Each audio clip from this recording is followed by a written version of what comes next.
What's up, everyone? Welcome to another awesome AI challenge. Today we're going to be doing 1 Zerg against 10 elite AI. Zerg usually known, or at least known for me, as the weakest race in these challenges. There's a couple of reasons for that we'll get into later, but Zerg also does have a couple of strong advantages. Now, we're going to be playing against 5 Zerg and 5 Protoss players. And the reason why I'm not playing against completely random or completely balanced is simply that, and I'm gonna promise you guys a little bit of a reward here. I don't know exactly what it is, but I'll promise it. The reason for that is that I have not found the answer to beating Terrans as Zerg player. And the reason for that is that the strongest thing about Zerg is that you have the lurkers, which are invisible. It's kind of similar to, well, not anymore because the mothership was patched, but before the mothership was patched, you could easily use a mothership to beat some of these challenges just by using the permanent cloak and sniping the observers or overseers or whatever. But against Terran, you can't really abuse such tactics because of the scan. And then that alone wouldn't be that big of a problem, but then they also have siege tanks, which outrange the lurkers. So I've had a couple of ideas on how you could deal with Terran, like you go into lurkers fast, but then also into Brute Lords really fast, probably off of even a small economy, but I haven't quite figured it out yet. And I'm really curious if you guys have any ideas for me, because I would love to finish all the 1v7 insane AI challenges. There's a couple that I haven't done yet and haven't been done ever in general, and I think the hardest one to figure out is going to be that 1 Zerg versus 7 insane Terran AI. So if you guys have the answer for me in the comments, I will definitely highlight you and maybe, I don't know, even give some cash or something, but I'm not going to promise anything like that, just so you guys don't bite me in the butt for it later. But anyway, we're playing against mixed Protoss and Zerg AI here. We're playing on, I think this map was, I always get if it's Forbidden or Forgotten. I think it's Forgotten Sanctuary, which was a map initially made by, or commissioned by Pig for the speedrunning challenge. That challenge was against 10 hard AIs, and then obviously I changed it to be against 10 elite AIs so I could do these super hard challenges. It's basically a map that is just made for these AI challenges. There is 10 spawns out on the map, and my base, or my, yeah, I mean, it's a lot of bases, right? My base has a lot of bases. Sometimes I would even think too much, because it really is a lot of freaking bases, but it's going to be so difficult because normally you do these challenges against 7 AI, and now we're doing it against 10, so they're going to get a gajillion units. Now, I went for a triple hatch before pool here. I tried to study the AI behavior a little bit, but I couldn't quite figure out exactly if something triggered early attacks. But something that I seem to notice is, and this could be a total coincidence, but I really felt like I noticed it. I don't think it should be the case, and that's why I'm saying this. Like, I'm not sure if it actually worked like that, but it felt like I did. Sometimes whenever I made queens right away, like for example, if I play hatch pool or even pool before my first hatchery, sometimes if my queen attacked the units that are, these are just scouting units, by the way. If you're wondering why the units are behaving so weird, the Zerglings and Pros and stuff, these are just scouting units. The elite AI does not map hack, so they all send 1 scout. And what I noticed is if my queen would attack them early, sometimes in particular the workers, that then it would trigger an attack instantly. Like, I would get attacked super fast, like just unreasonably fast. And I would look at the replay, and I would see that the moment of contact, especially if it was earlier in the game, like at 240 or so, that the AI would attack instantly. So I decided to go 3 hatch before pool just for that reason, to make sure I don't trigger an unwanted attack in any way. I also had a suspicion that somehow the overlords would trigger the AI to attack, because I had a series of 10 games where the AI would attack instantly when I was spreading out my overlords. So in this game, I really tried to be a little more careful, go for 3 hatch before pool because it's more economic. Try to not attack the workers or the scouting links too early with my queens and not spread out the overlords too much. And now here we are. Now I went for 3 hatch before pool, followed by a pretty fast 4th hatch at the front. This was mostly for creep. I kind of considered spreading creep with the overlords as well, but I was kind of afraid that if I would rely on that and forget to actually spread creep later with, let's say, either creep tumors or, yeah, with a building, right, like a hatchery, probably creep tumors, that I might forget to do that, and then at some point my overlords get sniped by whatever anti-air, void rays, or corruptors, you name it, and then suddenly I don't have creep anymore and all my spores start bleeding out. Now, you know, that would be a pretty big problem, so I just decided to put down a hatchery. Now the lair finished, I'm gonna go for a Hydra then right away. You might realize that I have a lot of gas banked already. Normally this is not the kind of ratio you want where you have more gas than minerals because it gets pretty hard to spend. But if you're gonna go into lurkers, it's gonna cost a lot of freaking gas. So you're gonna want to take those gases pretty early. Now the first part of the strategy is pretty simple. You get a lot of spore crawlers out and you go into lurkers right away. Like, even if lurkers are... If you think about 1v1 games, lurkers are not that strong without the hive upgrades. Typically, lurkers come online after the hive is up, so you can get the extra range and the burrow speed. Here, I really just wanted to have that early invisible little... Yeah, what do I call it? Like a little setup going, like a little concave at the start of that entrance to my base on that bridge. Combined with the spore crawlers, that should be able to defend the first attack at least. Now, you might have noticed I also went for an infestation pit. And that is because, like I mentioned, the hive upgrades are very important. But what is also important here are Broodlords. And you might not have expected this, because Broodlords, especially if you would listen to pro Zerg players these days, after a couple of nerfs, they're not very happy with the Broodlord. They make it sound like it's the worst unit ever. And it does indeed not do that much damage, but the Broodlord has something unique. And that is that it spawns Broodlings. And the AI does not differentiate between Broodlings and other units, at least not that strongly. So they will use abilities and stuff like that at the Broodlings. Think of Storm, Disruptor, Novas, Force Fields, Fungal, stuff like that. They will actually cast them at the Broodlings, which really gives you another big layer of defense. Like, that could straight up be another couple thousand health for them to get to before they reach your Spore Crawler. Now, I'm making spores here already, also on the low ground. I think ideally you would have everything in a straight line. But on this map, I'm not 100% sure if that is possible, because if you notice, next to the bridge, there are a couple bases that I might want to take. And it doesn't really leave a lot of space for spore crawlers there. If I put like 2 or 3 more spores, I think my base would already be blocked. I do think there is something to say for the fact that you, or the idea that you might not need all the bases. Right? Like, typically these challenges come down to pure efficiency. I think even in the 1v7 insane AI challenges, which are just extremely hard, the hardest challenge I've ever done pretty much, sometimes you only have 4 bases available and you don't even really get to take the 4th one, and you can still beat the challenge as long as you figure out a way to A, survive the first attacks. Those are always the most brutal, and B, get the most efficient setup ever. This could be, let's say if you're playing Terran, having 1 Viking to bait all the air into your turrets, or getting a position that forces the AI behavior to be a bit weird, stuff like that. So I think maybe if I would do this again, let's say I would do this against 10 insane AI instead, which I'm not sure would be possible, to be honest. That sounds incredibly difficult, but alright. If I would try that, maybe I would build spores over those bases as well, just so I can make sure that my position is really perfect. Like, honestly, 5 bases is a lot of money already for these challenges. Now here you can see I'm rearranging my spore crawler so I can actually take those bases, going up to 7 hatcheries.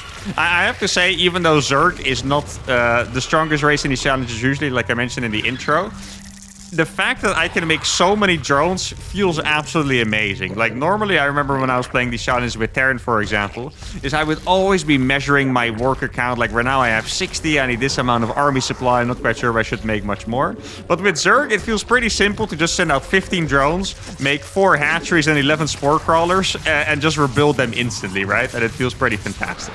Now, I wasn't quite sure at the exact ratio of units that I wanted for this.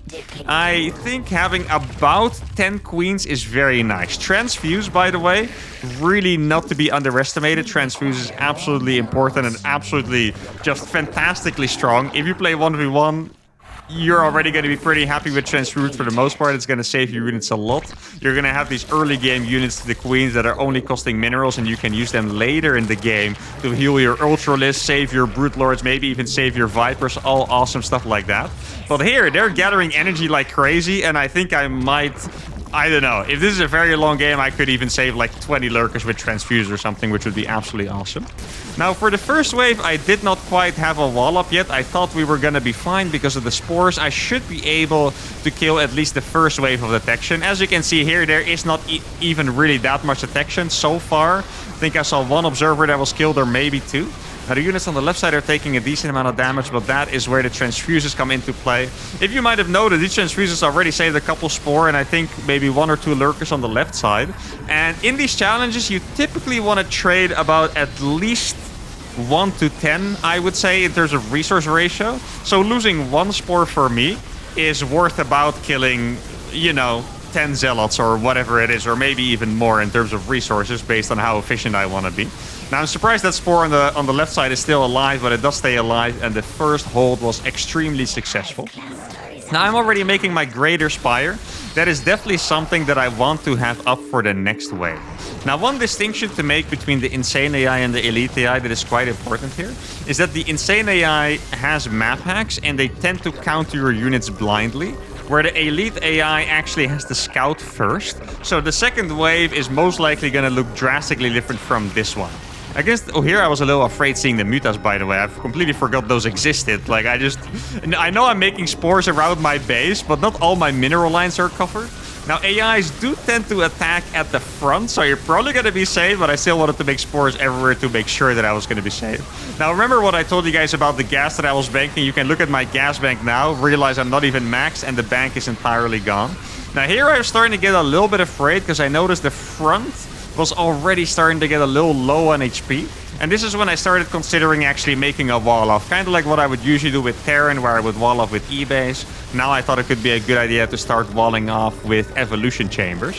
For some reason, it didn't feel entirely natural to me to do that with Zerg. Maybe because I'm not sure how to say it. Like the lurkers, they feel like they wouldn't always attack through everything. Like maybe they wouldn't attack over a cliff. And even though they attack underground, for some reason it felt to me like just instinctively, right? I didn't actually give it a thought, but it felt to me like I might block my own units or something. Maybe I was afraid of blocking my queens, I'm not sure. But something just felt like maybe I shouldn't be walling off with evos here, but now it started feeling like a better and better idea. If my opponent's army gets even larger, then I will definitely take care of that.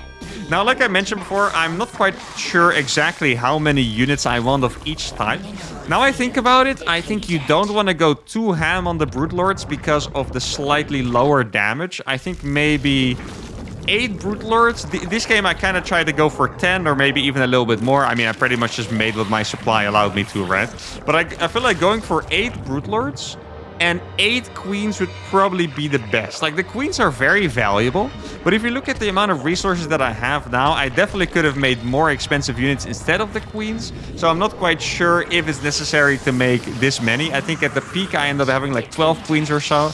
And I think maybe 8 queens, 8 Brood Lords, 2 Vipers are awesome, by the way. Like, you might not think so because it's a single target spellcaster, but there are certain units that are gonna annoy the heck out of you. Like, can you imagine if my opponent makes a Tempest and my units just get shot forever for free? 1 Viper just kills the Tempest by ducking it into the Spore Crawlers, and that's it, right? So I think 8 Brood Lords, 8 Queens, 2 Vipers, and the rest in Lurkers would be perfect. You probably don't want to go too far over 66 drones. I think 66 is perfect right now. I'm already down at 55. And I don't think I really need to make much more because I am already maxed out and I'm getting a decent back. What I need to do now exactly is this: go for the upgrades. You might have noticed that I didn't make any upgrades at all so far, besides the hive upgrades for the lurkers, that is. But now I have my setup going. I don't have to be that afraid anymore. I can definitely start going for the upgrades. Now, against the Zerg AI, the Brood Lords are not going to seem particularly menacing. As you can see, it doesn't really look like they have that big of an impact. The Lurkers are doing pretty much everything. I didn't actually consider this, by the way, but the Brood Lords are quite necessary against the Lurkers. The Lurkers could totally siege my spores out of range of my own Lurkers, and that would be a big amount of trouble. Now, when it comes to the unit micro, you have to be a little careful here, because even if you have the Broodlings, if your queens are too far forward, for example, they might still try to fungal your queens instead of the Broodling. Same with disruptor shots. So you kind of want to make sure your queens are not too far forward. It's a little hard because you always want them in position to be transfusing your stuff. But you don't want to have them too far forward that the opponent casts their spells on it. And similar with the Broodlords against the Fungals. Like, right now we're going up against only Protoss units, so this should be pretty comfortable. Disruptor shot did fire at my Lurker there, which I don't think Disruptors fire at Spore Crawlers, by the way. You might think that because they were at the front, but they usually just shoot at Lurkers and Queens, I believe. So that means the detection got through a little bit and it was able to see my lurker and shot there. Another bio going down. As you can see, we're taking a little bit of damage, but especially with the transfuses, we are barely not losing anything. You can tell how low my queens are on energy, by the way. That's pretty crazy. Now, this is also when I learned that the Ultralisk might be one of the scary units to go up against, because they are actually getting pretty far through the lurker spines and the brootlings. Like, they are actually getting to the spore crawlers. It's always so funny seeing how many... Like, I can only imagine having this kind of game in a pro game. Like, could you imagine being this efficient in like a proper 1v1 where there's like a gajillion units and you kill all of them and they just keep coming and you're just killing all of them once again? Like, it's pretty beautiful. It is really a whole different kind of StarCraft art than maybe even esports or whatever kind of StarCraft you are used to. That's also why I love these AI challenges so much. Now, the Ultralists are... The Brootlings actually very useful against the Ultralists too, by the way. Okay, so maybe the Brootlords are even better than I thought. I already knew they were good, but notice how they were also forcing the Ultralists to derp out. That was very nice for us too. Now, at this point, I'm going to go for the Evo walls. I told you guys I was considering it before, but now, especially with the Ultralists going further and further, I really felt like I had to. Now, this is the point in the challenge where I usually start feeling like I have the game won, and I'm usually wrong. And I'm saying that out of a lot of brutal experience of dying very late in the game. I also have another AI challenge planned that I haven't been able to do yet, and I can tell you guys that I died past the 1 hour mark after killing 5 gajillion units, so... Yeah, I mean, once you guys have died to those things, you get a little bit too confident, you start moving out a couple times, you will never do it again. In my experience, on this map, against both the Elite and Insane AI, I think the strongest and final wave is usually between 35 and 40 minutes or so. So these are still, yeah, kind of miniature waves, even though they already feel quite big. Now notice how the Brootlings are also triggering the storms, which is really nice. The Disruptor shots are going off. The Disruptors, by the way, if you guys are going to try this challenge, those are... probably the #1 unit you would usually struggle with Zerg in particular. Because 2 Disruptor shots kill a Lurker. If you don't micro or position your units perfectly, they could get through. Notice how they're also busy killing the wall off with the Disruptors. Looks like the Corruptors are going to be able to finish it. The Disruptors are just very, very annoying, and I noticed the moment the Disruptors broke the wall, or well, together with the Corruptors, don't want to give them all the credit, of course. I moved the Queens back a little bit, and I'm trying to keep them in the back. Sometimes they get a little bit of their own will, but I'm trying to move them back so the Disruptors don't fire at them. Now they're just looking at the Lurkers, and there indeed a Lurker falls already. Almost a second one, or no, that was actually a Queen that almost fell. Now it's very important that you keep the Brootlords above the spores at all times. Like, once again, guys, if they sacrifice 8 Corruptors and kill a Brootlord, that is super worth it for them, right? In terms of resources. So you want to make sure that you don't lose anything if you don't have to. And Corruptors, they die super fast to spores because the extra damage against biological. So that is very, very nice. The Void Rays are actually not as scary just because they're super slow. Void Rays without Prismatic Alignment don't do that much damage. With Prismatic Alignment, they're super slow. And they're also very bad against Queens, so if you can get them to focus on the Queens, there is also not going to be that much danger from them. Disruptor shot almost gets through there. That one is going to get through. Like, it feels so painful to see one Disruptor shot almost kill a Lurker. When I mean, if you look at my money, guys, I know I have a lot of gas. That's only 2,000 minerals, though. Even losing a bunch of spores and evos doesn't feel very pleasant anymore because I can't replace them forever. Now, admittedly, I do still have the 6th and 7th base. Like, if you look at the minimap, for example, the bottom left base does not have minerals mining. So I should be able to replenish these spores all the time as long as I don't get absolutely blasted. So for now, we are going to be fine. My upgrades are also starting to kick in for the Lurkers. For the Brootlords, I don't think it actually matters too much. Like, I'm pretty sure the upgrade for the air... Let's see, I need to explain this properly, right? So the Brootlings, they benefit from... +1 melee attack, I believe. But the impact itself, which is going to be the thing doing the most damage, does still benefit from the air attack. So right now, I'm only getting Lurker upgrades by getting range and armor. And then I'm getting only Brootlord upgrades for the impact, but not the Brootlings themselves. Which I think makes a lot of sense, because the Brootlings are going to have armor, which means they're going to be as annoying as possible. But they are not there for the damage anyway, so I feel like this is probably the best way to do it. If you want to get full upgrades, you would also get the melee attack upgrades, meaning you would get another evolution chamber to do that. But yeah, if you're looking at the minerals, you might want to chill a little bit in that.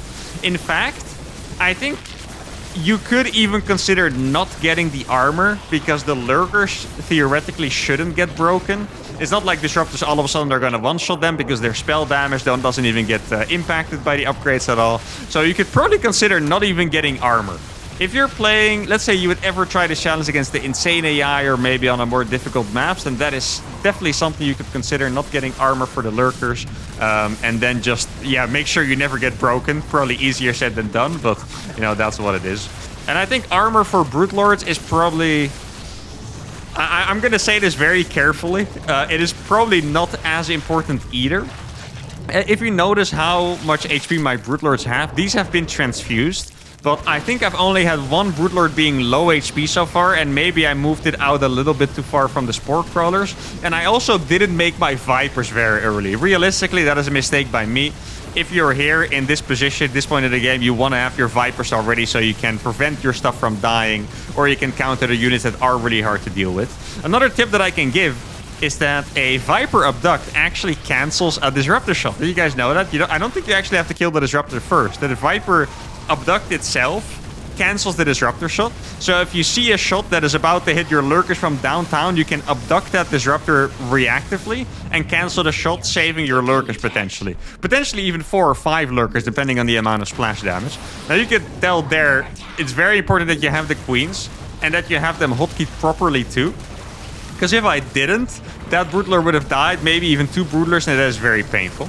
Now, the moment you get a little bit of freedom, and I'm going to once again say this carefully because this is always a hard balance to find, you can start using any unit you have that has long range and can be abused like that to do some free damage. Like, Brute Lords are amazing at this. If you would ever have Tempest, for example, that would be even better, though I'm not sure if as a Protoss you would ever want to make Tempest. But you don't want to fly too far away.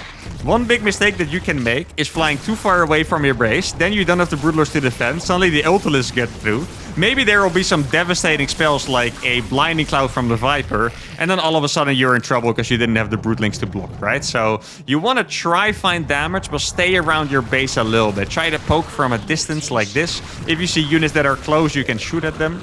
But don't go too far away, especially because there might be, you know, Viper, Corruptors, Void Ray, stuff like that waiting to mess up your Broodlords here. Now you can tell just how it's actually brutal how fast the Corruptors die to their freaking spores.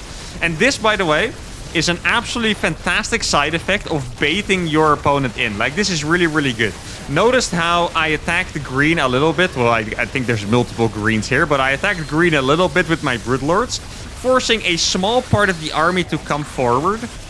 Instead of attacking all at once. Like right now they're all here, but I already killed a bunch of units before the fight.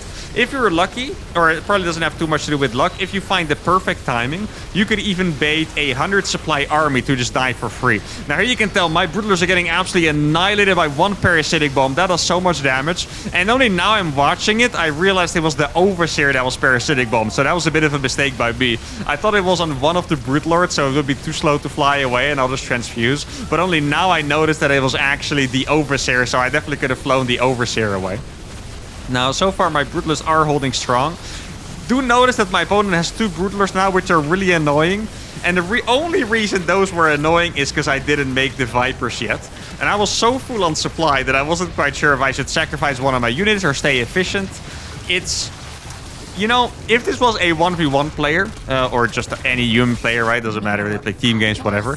Those Broodlords would have kept attacking forever because there's no threat to them. But the AI tends to retreat when their army gets too small to win.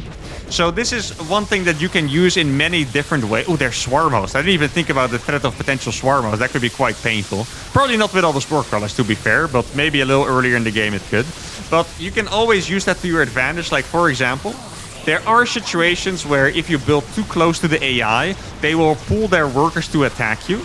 But if you can somehow split their workers up by, I don't know, distracting half of them with your worker, they will notice that half of their army is not good enough to beat your workers, and they will pull back everything.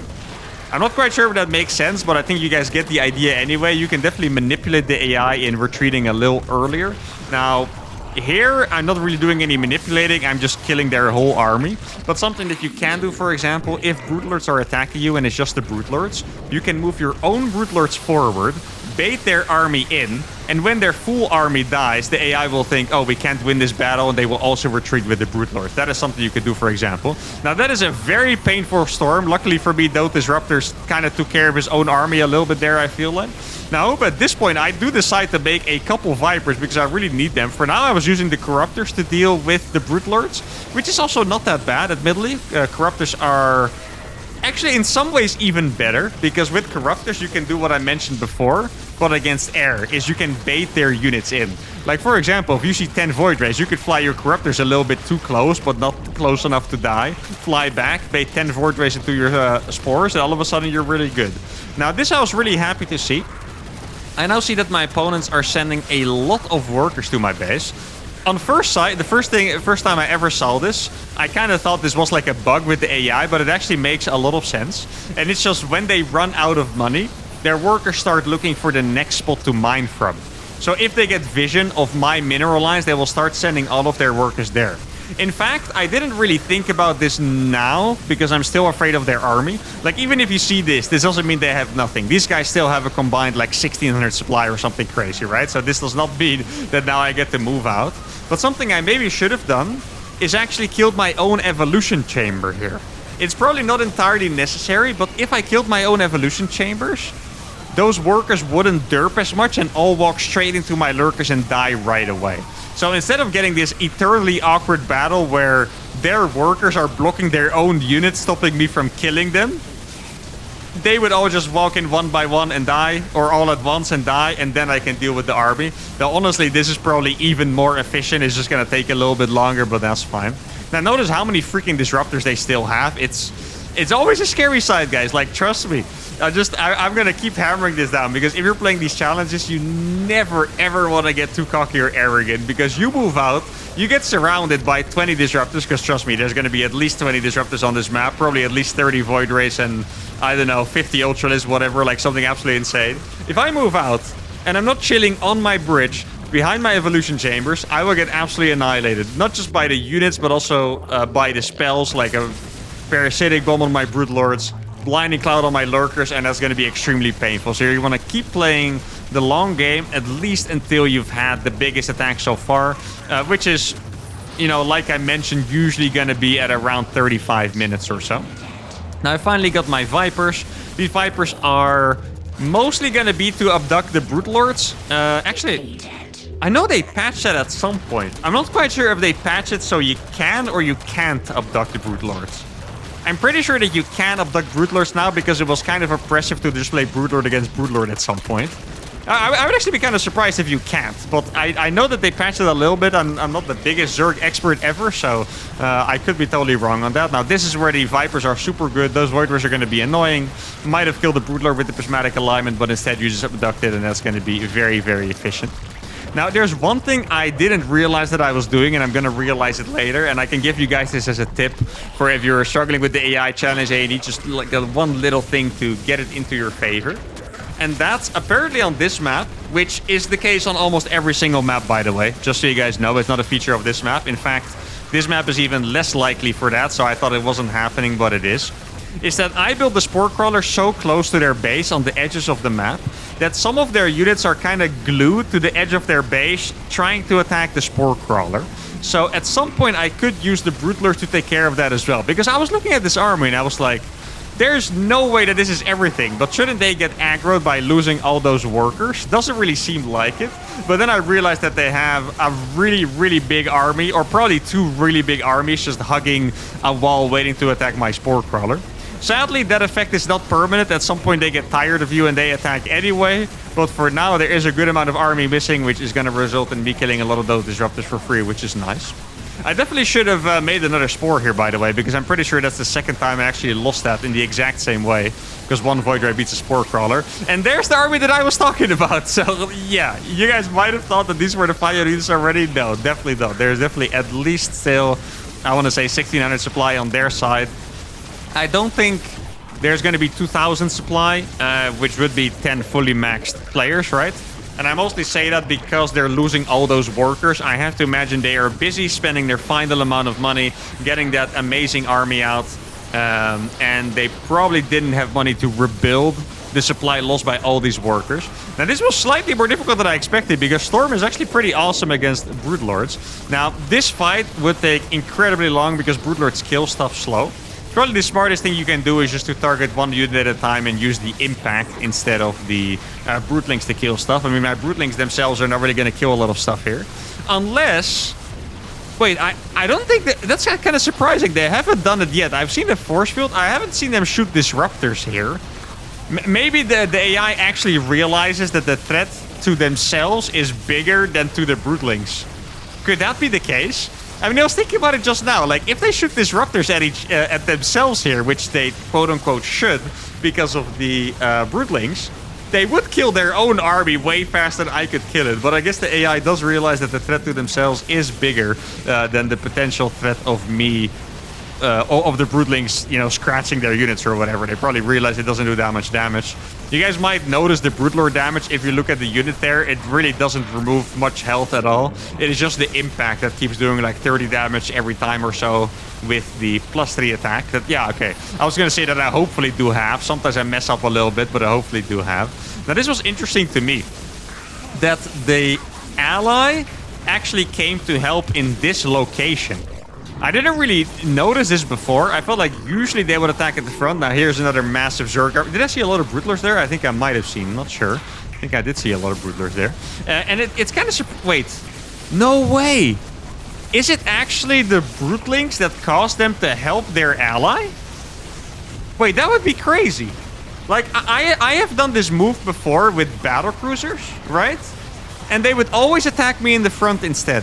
Is this... wise? Oh, yo, guys, I might have just figured something. Oh, yeah, here you go. Abducting the Broodlords. That's exactly what I want. Also, they're freaking knurling my Broodlords and stuff, by the way. Wait, did he just... Is that an Overlord? Wait, was that a Broodlord that I lost or an Overlord? I'm not sure. Like, something got abducted and knurled, I believe. I got so confused by everything that's going on. But, yo, guys, this is actually massive. I only realized this just now, but this could be a total breakthrough for the Zerg versus Insane AI challenges if...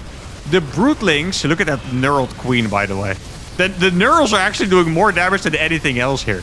If the Broodlings force the AIs to help their teammates because they see it as a ground unit, that could be the move we need to actually beat, like the Terran AI, for example. If you could get Broodlords fast, get decent defenses at home early, get Broodlords fast before dying to mass siege tanks with scans, and then you can force the AI to help their teammate in their base because of the supposed ground units. Huh. Now I'm actually inspired. I honestly was kind of giving up on the Zerg versus 7 insane Terran AI and against random as well. But now I think about it, that might actually be the way.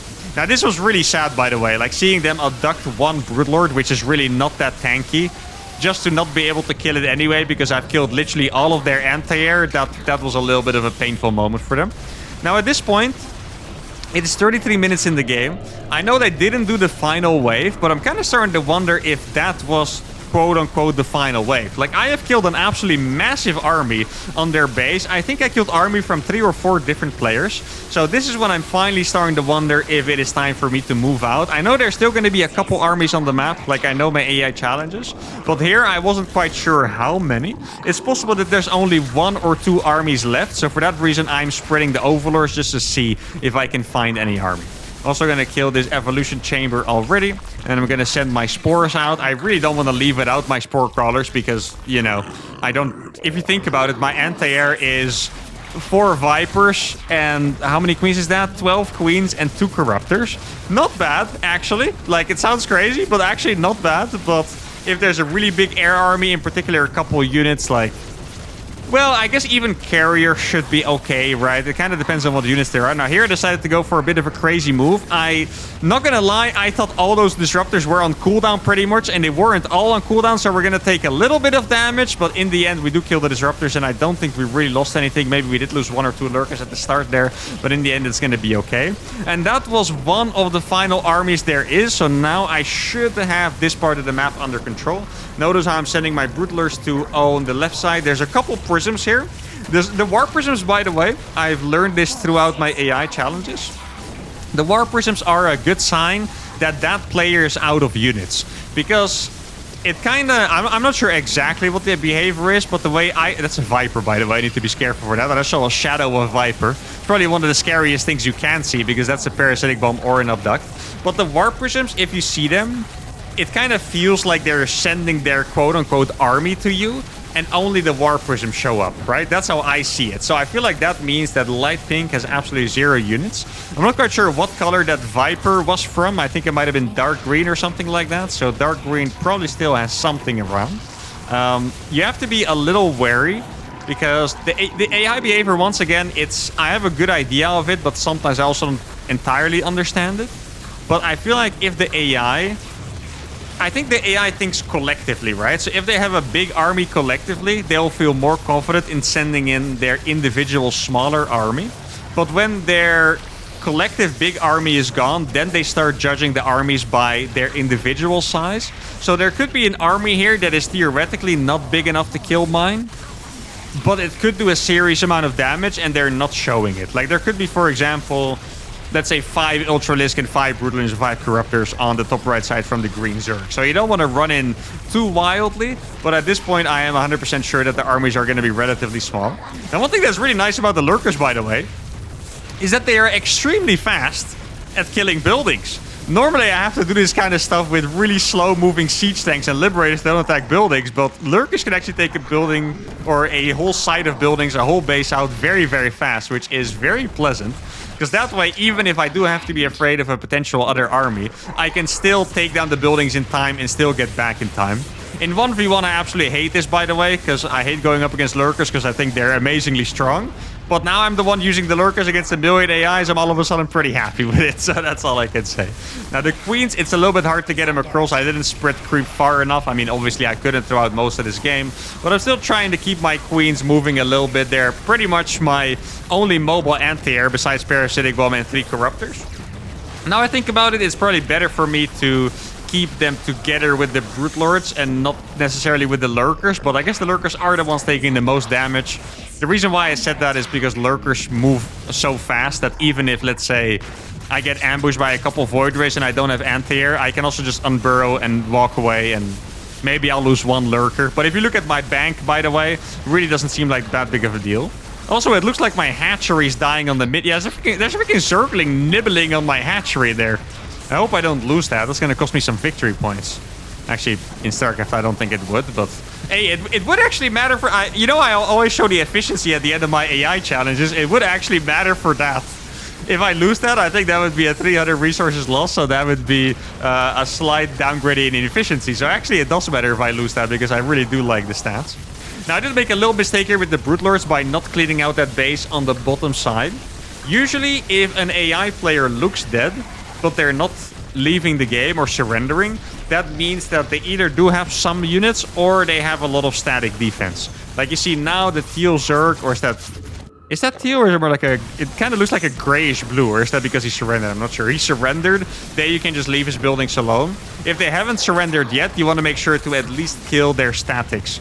And this might not sound like a big of a deal, but in some of my AI challenges, I've actually found it a big of a deal, where if you don't kill an AI, they manage to rebuild a hatchery at some point somewhere, and if it gets very close, you might be in trouble. Now here we really have enough of a bank that I'm going to be quite comfortably finishing this game out, but, you know, just so you guys know, make sure you actually get the AIs out of the game.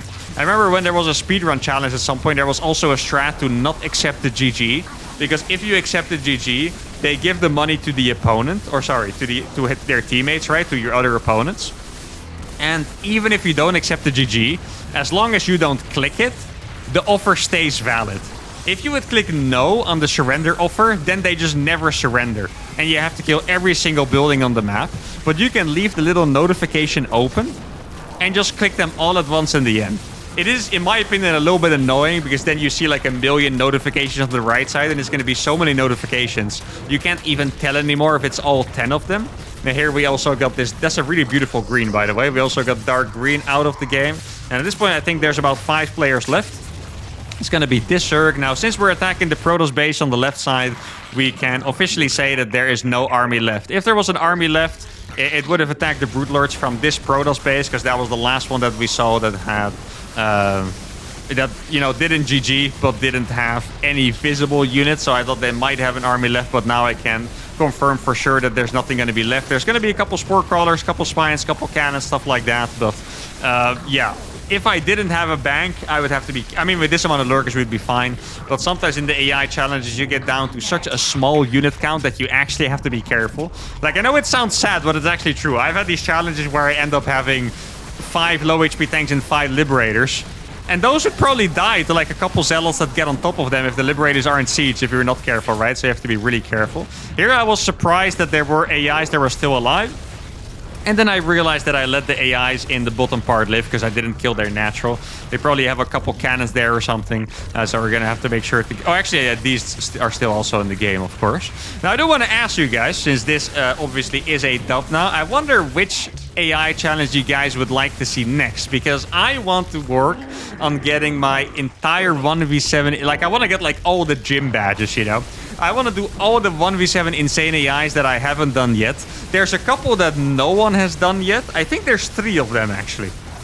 I think the ones that haven't been done by anyone are Zerg versus 7 Terran insane AI, Zerg versus 7 random insane AI, and I think Protoss versus 7 random also hasn't been done yet. I think all the Protoss ones and all the Terran ones have been done, besides Protoss versus 7 randoms. And then for Zerg, only the Zerg against 7 Protoss has been done. So I think that's what I'm going to be working on next. I wonder if there's any of those in particular that you guys would be the most excited about. I personally want to do Protoss versus 7 Zerg AI and also Zerg versus 7 Zerg insane AI, because it just freaking hits different to go against the swarm. You know what I mean? Like, I know races or Terran and Protoss, like just massive armies, are also freaking cool. But going up against the proper swarm with just like a million Zergy looking swarmy units, it just hits different. It's just freaking awesome, I think. Now here, blue is out of the game, which means I think orange is going to be the last one. Probably going to tap out when we kill the Nexus or the cannons, exactly. And that is going to be it. An official dub, one of the rare Zerg AI challenges, and it was one of the most convincing I've ever done, actually. I won this one with 24k in the bank, 10k in the bank, 180 supply, 10k units lost. I know you guys always like doing the math on that, so you can check that and calculate it. I think it really is one of the most efficient we've ever done. Now, the Brute Lord kills here. I saw one with 82 kills. There's one with 85. That is probably the winner. Now I'm looking through the lurkers. There must be one with an insane amount of kills. I saw 108 there. But I think there was also one that had even more. Let's see. Gonna click on more lurkers. 211 kills on that lurker. You can see it for a frame. And I think that has to be the highest lurker kill. So there was one Brute Lord with over 100 kills and one lurker with over 200 kills. About 10k units lost against 400k, I believe, which is 40 times the efficiency, which is beautiful. And that's going to be it for today. I hope you guys had a fantastic time. If you did, give a video a like, subscribe to the channel, and I'll see you all for the next one. Adios.